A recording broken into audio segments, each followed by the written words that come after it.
নমস্কাৰ বন্ধু বান্ধৱীসকল, নতুন এটা ভিডিঅ'লৈ আপোনালোক সকলোকে স্বাগতম জনাইছোঁ। এয়া শাওণ মাহ শিৱস্থানত শৰাই এখন দিবলৈ আগভাগ কৰিছোঁ। এয়া যাবলৈ ওলাইছোঁ।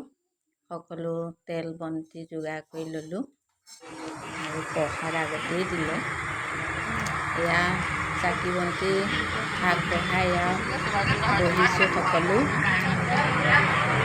মাহ প্ৰসাদ বিতৰণ কৰি আছে।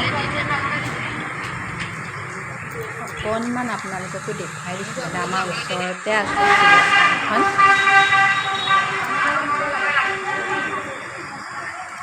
আজিকালি দূৰলৈ নগ'লেও হয়। আগতে আমি বহুত দূৰত শিৱস্থানত শৰাই দিবলৈ যাবলগীয়া হয়।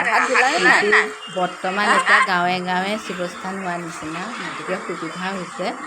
ওচৰতে সকলোৱে এতিয়া প্ৰসাদ সকলোৱে খোৱা হ'ল আৰু এতিয়া পূজাৰীজনক আৰু দেউৰীজনক সেৱা সৎকাৰ কৰিলে হ'ব আৰু